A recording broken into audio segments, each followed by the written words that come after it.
स्वागत है यीशु मसीह की प्रेजेंस में। हालेलुया। अपनी सीट ग्रहण करो जहां भी बैठे हो। अपने हाथों को उठाओ, बोलो जितनी गवाहियां, जितना वचन मैं सुनूं, मैं 100 गुना फलों को लेके आऊं। उठाओ अपने हाथों को।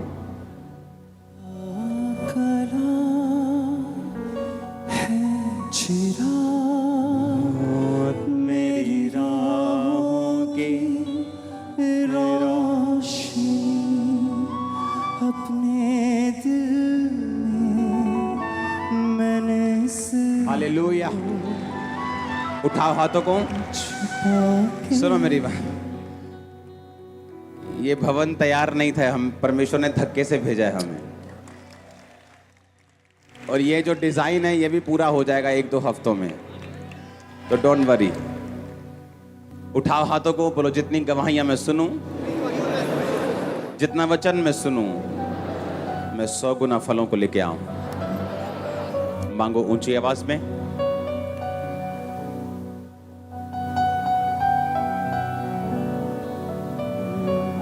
तेरे कलाम को पढ़ूं है इसी में मेरी खुशी अपने दिल में। मांगो मांगो मांगो, जो गवाही मैं सुनूं, जो वचन मैं सुनूं, 100 गुना फलों को लेके आऊं।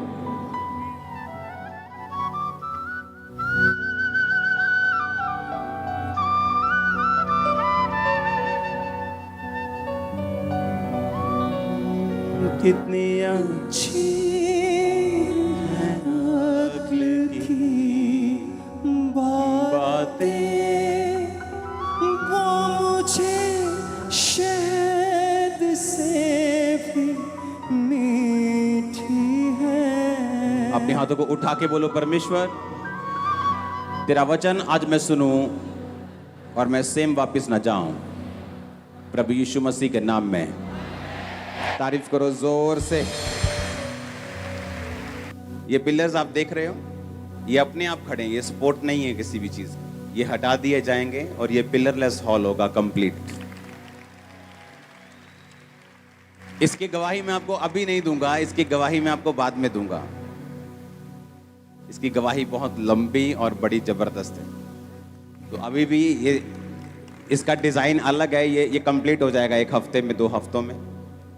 लेकिन अभी भी जो साउंड का जो गूंज है वो नहीं खत्म होगी जब तक हम इसे, जो कंप्लीट हमने सोचा है, ऑडिटोरियम नहीं बनाएंगे इसका। वो भी जल्दी बन जाएगा। आमीन। आप बिलीव करते हैं कि नहीं? बहुत सुंदर भवन प्रभु आपको दे रहा है। Very beautiful. इसका जो साउंड है वो अमेरिका से आया है, आ चुका है।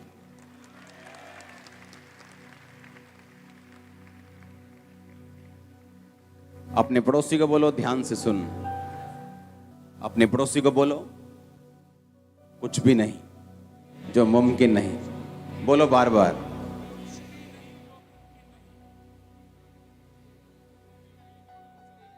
आमीन। यीशु मसीह ने कहा जस्ट बिलीव, क्योंकि यीशु मसीह के पास जब बड़ी बड़ी बीमारियों के रोगी आते थे तो बोलते थे कि अगर तू कुछ कर सकता है, क्योंकि ये रोग बहुत बड़ा है। उनके माइंड में पिक्चर थी कि बहुत बड़ा रोग है, फलाने को हुआ था वो मर गया, उसको भी हुआ था, मेरे रिश्तेदार को हुआ था वो मर गया। अगर तू कुछ कर सकता है तो यीशु मसीह ने कहा तूने अगर क्यों बोला? विश्वास करने वाले के लिए सब कुछ हो सकता है। परमेश्वर हमें उस पोजीशन पे लेके जाना चाहता है जहां रोज परमेश्वर हमें असंभव संभव होता दिखाए।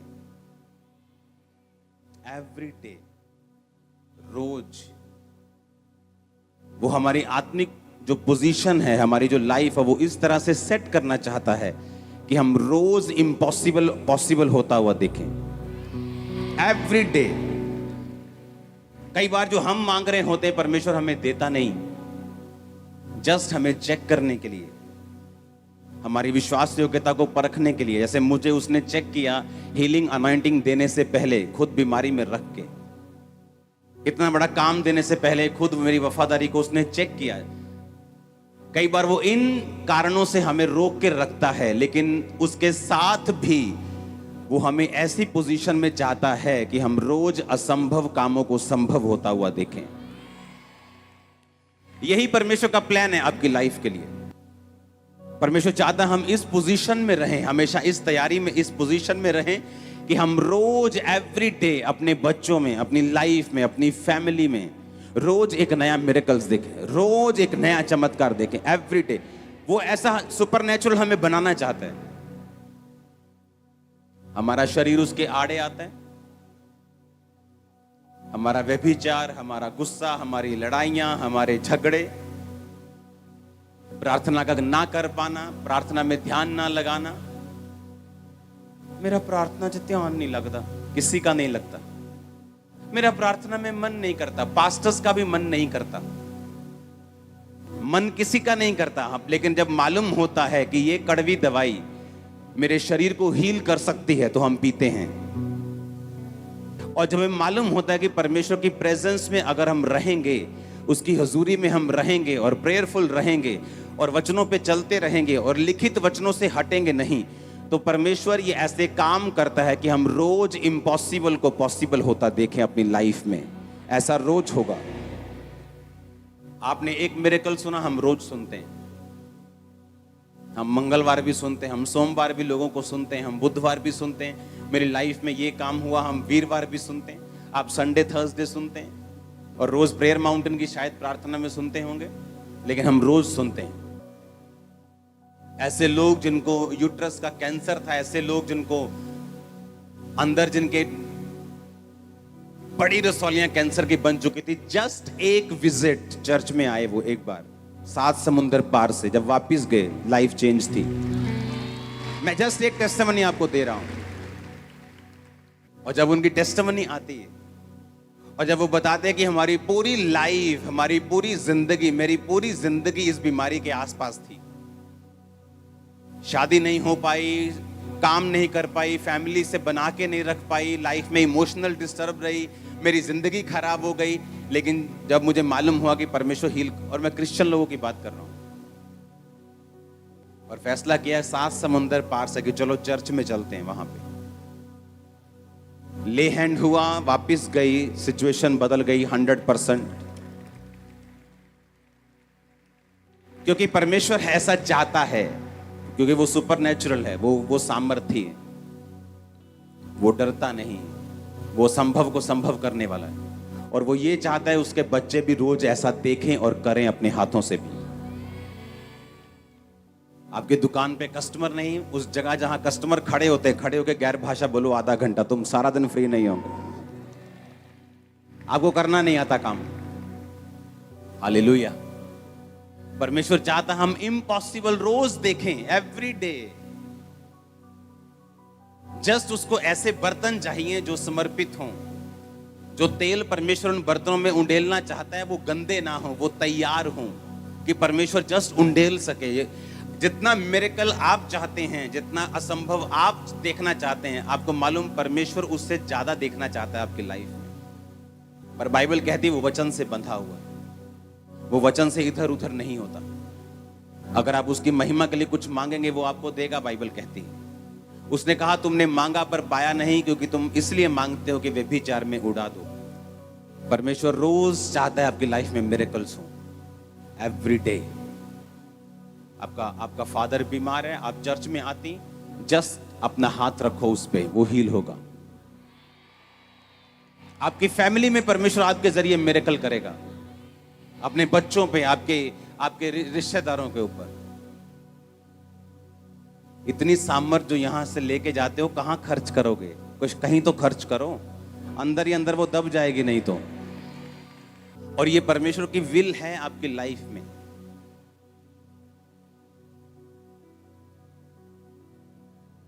आपके हस्बैंड का माइंड एकदम से चेंज होने वाला है, सच कह रहा हूं। आपका फाइनेंस जिसके लिए आप 15 साल से इंतजार कर रहे हो, चेंज होने वाला एकदम से। परमेश्वर ये ठान चुका है आपकी लाइफ में मिरेकल करना। उसने मेरी लाइफ में ठान लिया था कि जो ये हीलिंग मांग रहा है, मैं इसे दूंगा। जस्ट वो इंतजार कर रहा था कि मैं पोजीशन मेरी सही हो जाए, ऐसा ना हो कि मैं हीलिंग लेके भाग जाऊं।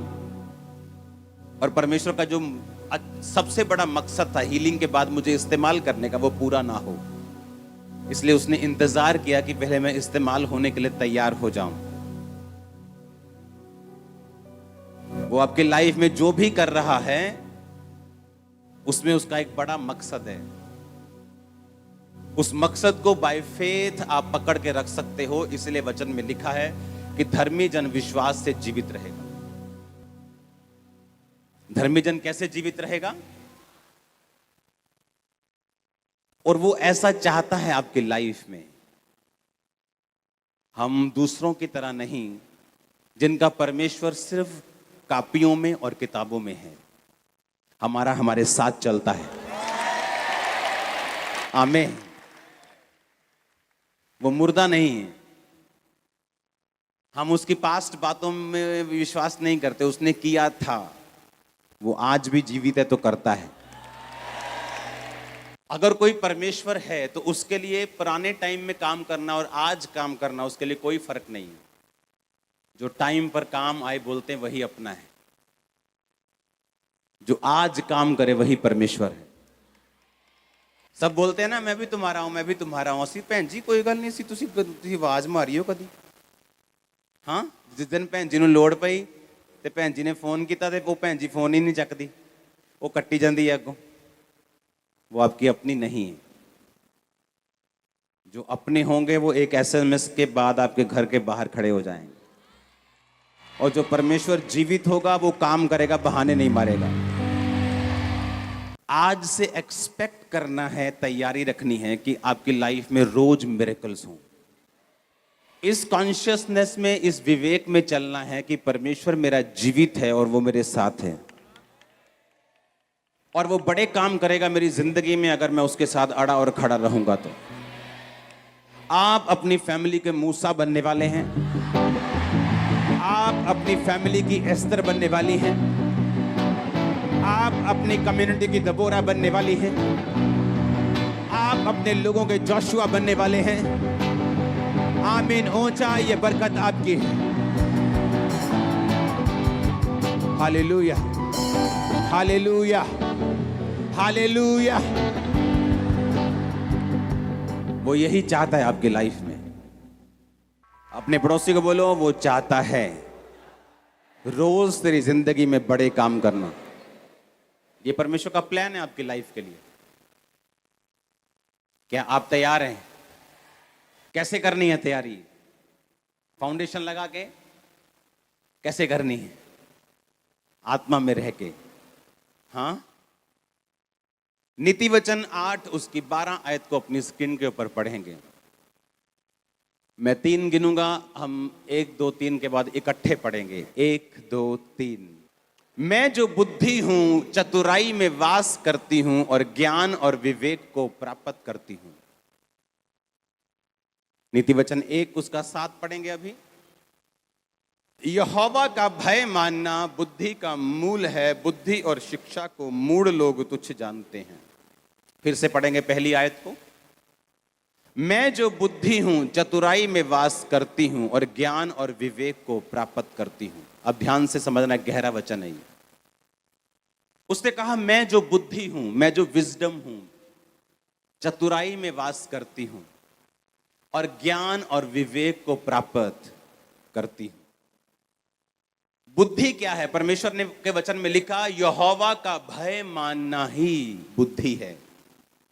बुद्धि की शुरुआत है, विजडम की शुरुआत है, विजडम का मूल है, उसका मेन कारण है यहोवा का जिसको भय है वो बुद्धि में है। इतना समझ आया कि नहीं आया? उसने कहा मैं जो बुद्धि हूं चतुराई में वास करती हूं। कौन था चतुर? यूसुफ चतुर आदमी था। एक चतुराई है शैतान वाली, एक चतुराई है परमेश्वर वाली। एक चतुराई किसकी है? शैतान की। एक चतुराई किसकी है? परमेश्वर की। जब उसने देखा कि पोतीफर की पत्नी मेरे साथ सेक्स करने के लिए, सोने के लिए मुझे इनवाइट कर रही है और मैं ऐसा नहीं कर सकता, उसने कहा वो वहां से भागा क्योंकि वो चतुर था। बुद्धि चतुराई में वास करती है। उसने ये नहीं कहा चलो मैं इसको काउंसलिंग देने की कोशिश करता हूं, इसको समझाने की कोशिश करता हूं, कोई बात नहीं, रूह बचाई जानी चाहिए थी। फिर जो रूह ने बैठना सी इदा करके आराम ना, फिर इदा करके ਤੇ ਜਿਹੜੀ रूह ਨੂੰ बचाना सी तो तू ही फंस जाना सी। समझ गए कि नहीं? जब उसने देखा कि व्यभिचार मेरे सामने, बाइबल कहती वो वहां से भागा। वो धर्मी था फिर भी भागा, क्योंकि बुद्धि किस में वास करती है? चतुराई में। जिस गली में व्यभिचार की थोड़ी सी प्रॉब्लम हो सकती है, मैं स्कूटर लेके भी उधर क्यों जाऊंगा? चाहे मुझे उधर से निकलना वैसे ही है, मैं किसी और गली से निकल जाऊंगा, उधर से नहीं जाऊंगा। मैं जो बुद्धि हूं, चतुराई में वास करती हूं। कहता मैं फिर ज्ञान और विवेक को प्राप्त करती हूं। कौन सा ज्ञान? ये वो ज्ञान नहीं जो आप किताबों में लेते हैं, जो स्कूल और कॉलेजेस में मिलता है। वो ज्ञान अच्छा है, लेकिन उस ज्ञान की परमेश्वर बात नहीं कर रहा। ये ज्ञान उससे ऊपर है। ये ज्ञान वो ज्ञान है जो हेवनली है, जो स्पिरिचुअल है। ये ज्ञान वो है जब आप एक रात फैसला करते हैं कि मुझे, जो मेरा भाई, जो मेरा दोस्त मुझे पार्टनरशिप बिजनेस में करने के लिए बोल रहा है, मैं सुबह उसके पास जाता हूं और मैं जाके बोलता हूं कि ठीक है मैं तेरा पार्टनर बनने के लिए तैयार हूं। और जैसे ही आप सोते हैं, अगर आपके अंदर परमेश्वर की डर है, भय है, बुद्धि है, तो रात को आपको सपना आएगा कि सुबह मत जा। ज्ञान कौन सा वाला? वो जो ऊपर से आता है। यीशु मसीह ने कहा कितने पति हैं तेरे? उसने कहा मेरा तो अभी मैरिज। यीशु मसीह ने कहा तू कितने पति कर चुकी? कितने? 5 पति कर चुकी। उसने कहा मुझे ऐसा लगता है कि तू एक भविष्यद्वक्ता है। वो ज्ञान कहां से आया था? यीशु मसीह ने कहीं पढ़ा था? कहां से आया था? हेवन से आया था। जब आपके अंदर बुद्धि काम करना शुरू करती है, जो चतुराई के साथ काम करती है, परमेश्वर ने कहा वो ज्ञान और विवेक को प्राप्त करते हैं। जब ज्ञान, हेवनली ज्ञान आपके अंदर आता है, आपको मालूम होता है कि मुझे ये काम नहीं करना, ये आदमी से नहीं मिलना, ये औरत से नहीं मिलना, ये वाला काम नहीं करना। आपको सपना आता है, लेकिन होता क्या है? जिस दिन सपना आना होता है, आपने 6 घंटे टीवी देखा होता है,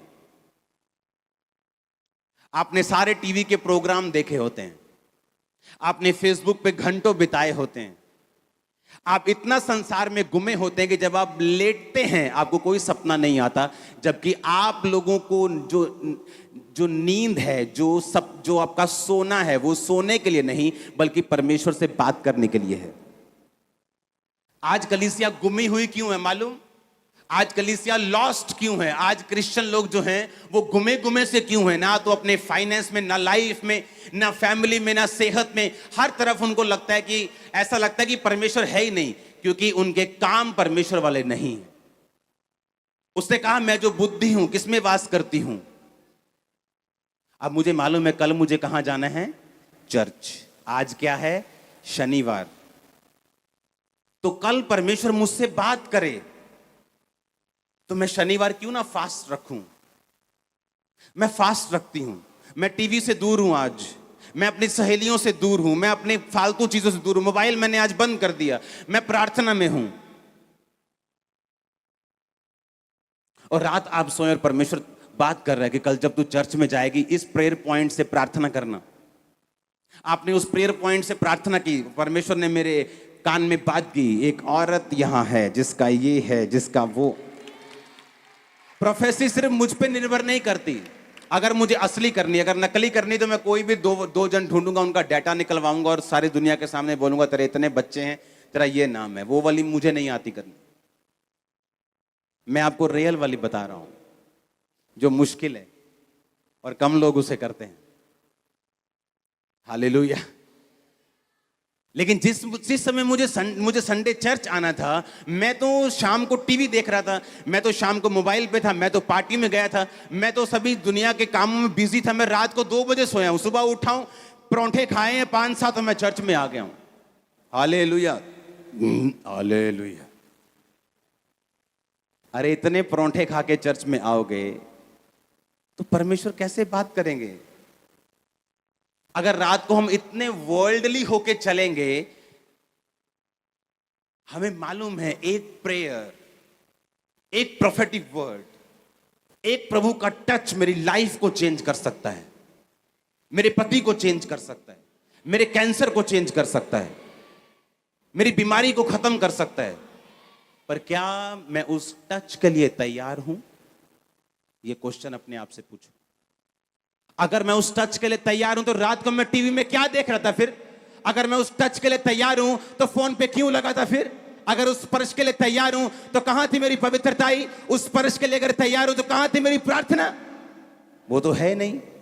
लेकिन हम आके डिमांड करते हैं, परमेश्वर, जैसे मर्सिडीज के शोरूम के सामने हम रोज जाके बोले मुझे मर्सिडीज चाहिए लेकिन मैं पैसे साइकिल के दूंगा। वो बोलेगा भाई मर्सिडीज चाहिए, मर्सिडीज के पैसे ले आ। हम कैसे तुझे दे दें?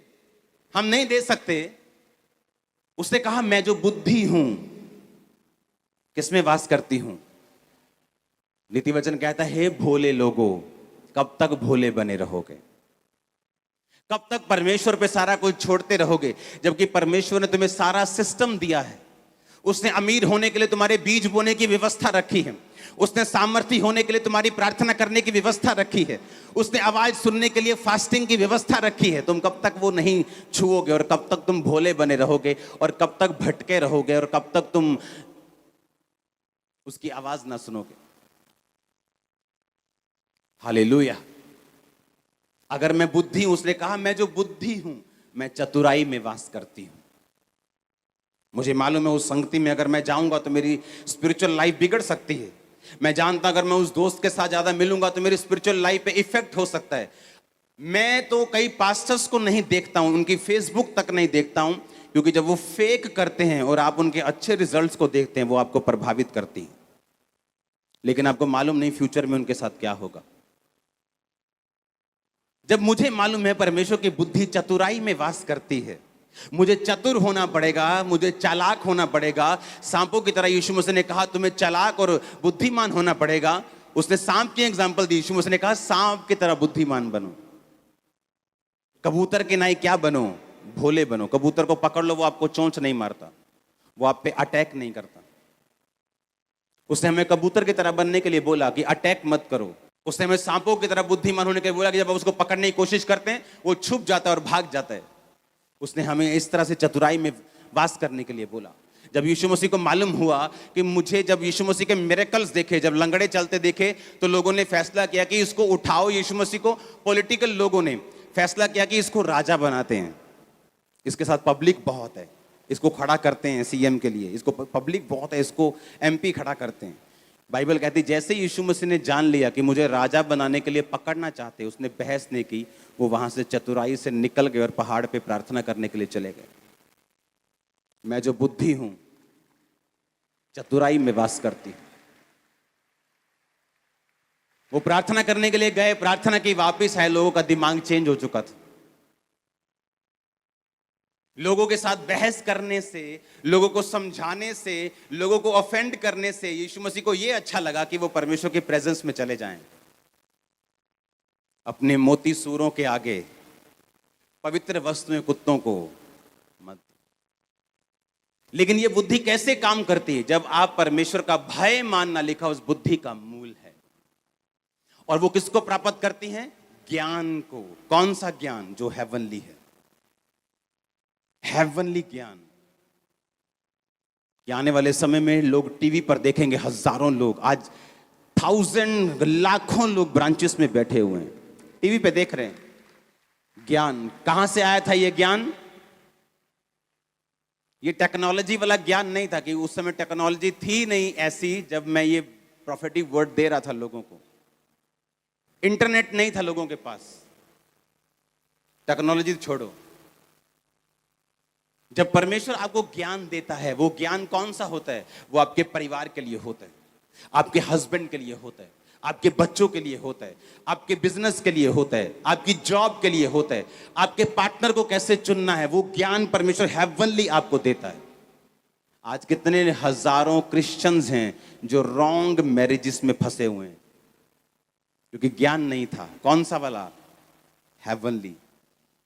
जब चुनने का समय आया मालूम नहीं था, जिनकी सुननी चाहिए थी उनकी सुनी नहीं, और खुद परमेश्वर से कोई संबंध था नहीं, क्योंकि परमेश्वर ने कहा मैं जो बुद्धि हूं, बाइबल कहती है चांदी और सोने और कुंदन से भी अधिक मूल्य किसका है? बुद्धि का। उसने कहा सोने की इच्छा मत रखो, चांदी की इच्छा मत रखो, बुद्धि की इच्छा रखो, वो सोना और चांदी भी आ जाएगा। हालेलुया। जब सुलेमान ने परमेश्वर से मांगा, उसने इसी बुद्धि को मांगा, उसे मालूम था। और परमेश्वर ने कहा जब मैं तुझे बुद्धि देता हूं तो उसके पीछे पीछे ऐश्वर्य भी आएगा, पैसा भी आएगा, ताकत भी आएगी, जीत भी आएगी, क्योंकि तूने सही चीज मांगी है। और कैसे आएगी ये बुद्धि? उसने कहा यहोवा का भय मानना बुद्धि की शुरुआत और बुद्धि का मूल है। मैं जो बुद्धि हूं किसमें वास करती हूं? चतुराई में, और ज्ञान और विवेक को प्राप्त करती हूं। जब बुद्धि आती, विवेक आता है, ज्ञान आपको बढ़ाता है। जब ज्ञान आता है आप अगला स्टेप ले पाते हैं। जब ज्ञान आता है आप अपनी लाइफ के नेक्स्ट लेवल पे चले जाते हैं। जब ज्ञान आता है आप अपनी लाइफ के एक नई हिट को, नया नया सिक्सर मारते हैं आप अपनी लाइफ में। जब ज्ञान आता है, क्योंकि वो हेवनली होता है। जो ज्ञान ऊपर से आता है वो फेल नहीं होता। आप नीचे के ज्ञान से कोई बिजनेस खोल सकते हो कि इस इलाके में ये बिजनेस चल सकता है, और वो चल भी सकता है, लेकिन जो ज्ञान, और फेल भी हो सकता है, लेकिन जो ज्ञान ऊपर से आएगा वो कभी फेल नहीं होगा। और मैं उस ज्ञान की बात नहीं कर रहा हूं, ये ज्ञान आपकी लाइफ के लिए पर्सनल होता है। ये बाइबल के शब्दों का ज्ञान मैं बात नहीं कर रहा हूं। आपकी लाइफ में आपको क्या चाहिए और वो कैसे होगा, आपके बिजनेस में आपको क्या करना है, पर्सनल लाइफ में क्या करना है, मैं उस ज्ञान की बात कर रहा हूं। आप मेरी बात समझ रहे कि नहीं? उसने कहा जब बुद्धि तुम्हारे अंदर आएगी, जब यहोवा का भय तुम्हारे अंदर आ जाएगा, जब परमेश्वर का भय तुम्हें आ जाएगा कि मुझे ये काम नहीं करना, मुझे यहोवा का भय, मुझे व्यभिचार नहीं करना, मुझे ये काम नहीं करना, मुझे नशे में नहीं घुसना है, मुझे मूर्ति पूजा में नहीं घुसना है, मुझे ये काम नहीं करना, मैं यहोवा का भय मानता हूं, तो परमेश्वर ने कहा बुद्धि की शुरुआत तुम में हो जाएगी। और बुद्धि चतुराई में वास करती है। जब बुद्धि तुम में वास कर जाएगी तो तुम ज्ञान को और विवेक को क्या करोगे? प्राप्त करोगे। और वो ज्ञान कौन सा होगा? वो तुम्हारे लिए होगा, वो एक रेमा वचन होगा। वो ज्ञान तुम्हारे लिए एक पर्सनल गाइडेंस होगी जो परमेश्वर तुम्हारे परिवार के लिए तुम्हें देगा। वो गाइडेंस होगी तुम्हारे बच्चों की पढ़ाई के लिए, वो गाइडेंस होगी तुम्हारी लाइफ के लिए, तुम्हारे बिजनेस के लिए, तुम्हारे जीवन के लिए। वो परमेश्वर तुम्हें कब देगा? जब तुम में बुद्धि होगी और तुम परमेश्वर का भय मानते होगे। तो उसने कहा जो मैं जो बुद्धि हूं चतुराई में वास करती हूं। फिर तुम्हें बुद्धि लेने के बाद चतुर होना होगा। आमीन।